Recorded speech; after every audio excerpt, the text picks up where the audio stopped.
Здравствуйте, мои хорошие. Давайте-ка сегодня поговорим о энергии денег, о энергии изобилия, то есть что это вообще такое, как она представляется. Опять же говорю только, в принципе, со своей, наверное, стороны. Итак, мои хорошие, то есть очень часто путают эти два понятия, то есть считают, что раз изобилие, значит это имеется в виду деньги, бумажки, доллары, зеленое и все остальное. Ну, во-первых, энергия денег, то есть она немного другая, то есть у нее цвет другой, у нее больше желтый цвет такой, то есть не связанный абсолютно с зеленым. То есть не сравнивайте, вот у нас вот это вот купюры зеленые, да, долларовые, поэтому такая ерунда выходит. Ам, Энергия денег сама по себе очень достаточно хрупкая, то есть и вот так вот, чтобы она прям реализовывалась, как хотелось бы, этого нету. Есть неправильное немножко желание, это когда вы притягиваете, пытаетесь притянуть деньги, то есть потому что если вы где-то откуда-то берете, принцип такой, то вы обязательно должны туда что-то заложить. То есть, скажем так, растрата энергии туда-сюда должна быть. Лучше всего, как я объясняю всегда, это все-таки энергия изобилия. То есть, что она значит? То есть, она более мощная, она более серьезная. То есть, она имеет разноцветную такую вот вибрацию, вернее, цвет, да, и вибрация у нее совершенно другие. И энергия изобилия это когда человек счастлив, в принципе, во всем. То есть, если у него дом полная там чаша, если у него все в семье нормально, если у него с любовью нормально все, понимаете, у него все получается, вот это как раз и есть энергия изобилия, которая необходима. Потому что если она будет налажена, то деньги сами себе будут идти, как говорится. Но опять же, для того, чтобы она начала идти вот эта вот энергия денег, то есть для этого нужно что-то прикладывать. То есть нужны какие-то ресурсы, ваша энергия, извиняюсь, что повторяю все время это слово, это должна быть какая-то реализация, это должно быть какое-то движение. Просто так с воздуха оно не придет. То есть это та очень хрупкая, как я сказала, и очень хитрая энергия. То есть она может так очень даже вилять. Да? И что неправильно у нас делают? Это обрядовые работы, которые якобы на прибыль. Здесь есть проблема в том, что если у вас пойдет какой-то мимолетный момент, когда у вас начинает приходить, то обязательно спустя время заберут в 2-3 раза больше. И хотя многие практики говорят, что это нет, не так, поверьте мне, это так на самом деле, потому что уже не раз это было проверено у многих, и эта ерунда всегда так работает. То есть всегда обязательно нужно будет что-то отдавать. Если вы не отдадите там своим здоровьем, либо с чем-то еще, даже если вы заплатили мастеру, поверьте мне, все равно надо эту дырку как-то залепить. То есть найдется чем, что у вас забрать, всегда найдется. Теперь смотрите, что еще хотела по этому поводу сказать. То есть это на притягивание. То есть как с этим работают? Можно работать через медитации, если вы хотите что-то получить. Всегда, опять же, повторюсь, всегда говорите о том, что это нужна энергия изобилия. Тогда все будет идти.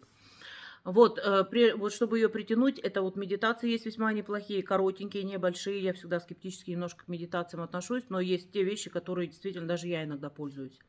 Это визуализация, потому что у нас работает очень сильно сила мысли.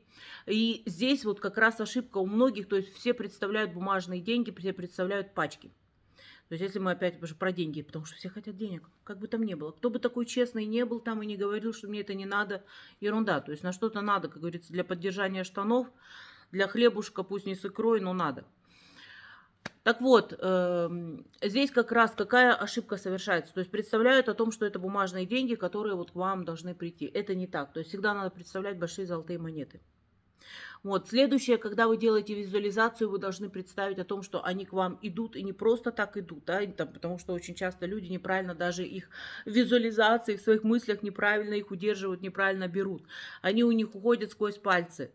Даже это надо представлять, что вы вот их берете полноценно и там складываете себе за пазуху, да, но при этом если вы складываете себе за пазуху, как многие делают, сделайте так, чтобы у вас они не вываливались через эту рубашку вниз. Я всегда стараюсь по-простому рассказывать, поэтому так вот говорю. Теперь всегда должны думать о том, что не пытаться за ними гнаться. Вот еще что очень важный момент, то есть о том, что у меня нет денег, неправильно говорить это, неправильно произносите. Когда жалуются или говорят, что у меня нет денег, то есть вот это слово нет, оно обязательно вам перекроет все. То есть у вас всегда есть деньги, они всегда есть. То есть деньги это огромный космический, там, я не знаю, вселенский кусок торта. Хоть крошки, но достанутся. А крошки это, поверьте мне, миллионы. То есть на всех все рассчитано.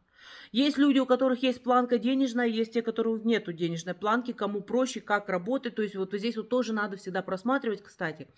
Там я даю несколько советов как раз вот в консультациях, если я вижу, что нет денежной планки. С одной стороны, это обалденно, то есть, что ты можешь миллионы зарабатывать, если у тебя хватает энергии, именно движения, и, ну, ты ее наработал. А с другой стороны, они могут сводить пальцы, то есть они все время кому-то нужны. Вот это вот как раз надо научиться удерживать. Есть такие же. Опять, это не обряды, это ваш быт, в который вы должны войти, вы должны к этому привыкнуть каким-то действием. То есть не откладывать бумажными деньгами, откладывать там монетами, да, золотыми, там всем чем угодно, слитками. Желательно с банком работать немножко по-другому, не так, что там накопить, вернее, не так, что вы берете кредиты и думаете, что у вас деньги будут. То есть нет, эгрегор банка, поверьте, перетянет гораздо больше. Это всегда так было. То есть здесь такие мелочи, которые надо всегда учитывать. Там отдавать в долг в определенные дни – это одно, никогда не давать там все, что с двойкой связано, все, что с восьмеркой связано, никогда не давать. Рисовать просто восьмерку, как это многие говорят, нарисовать восьмерку на руке, у вас все получится, будете счастье. Полнейшая ерунда. Восьмерка довольно тяжелая сама по себе, то есть поэтому здесь она с деньгами ничего общего не имеет. Она имеет с мужской энергией, которая с мужским родом и всем остальным, то есть мужское. То есть она достаточно тяжелая, и она не поможет. То же самое, как та же самая, когда мне говорят, чтобы деньги пришли, нужно девятку нарисовать, тоже ерунда. То есть кто у нас нумерологи, знают это прекрасно. Девятка отвечает за подсознание, то есть такое. За сознание, подсознание, именно за связь с высшим, вот, с космосом, ну, со Вселенной.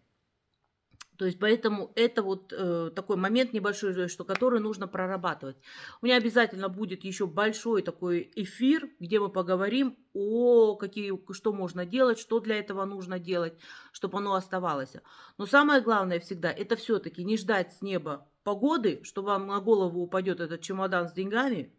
То есть здесь ерунда это полнейшая. То есть никогда не упадет просто так, что любое движение, то есть вы должны что-то хотя бы приложить, какие-то усилия. Вот если вы бьетесь, и у вас вот все должно быть, по просчетам, все у вас должно быть хорошо, а они не идут, тогда уже можно поговорить о том, что да, возможно, у вас какие-то негативы есть, которые надо поубирать, которые надо почистить, там, ну, такое сделать.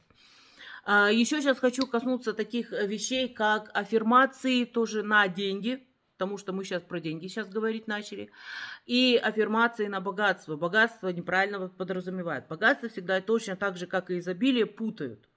То есть богатство считают, что вы как Скрудж Макдак где-то сидите в золоте купаетесь. Нет, богатство это опять так же, как и изобилие. Это все, что вот дом полная чаша, что у вас все получается, у вас все хорошо.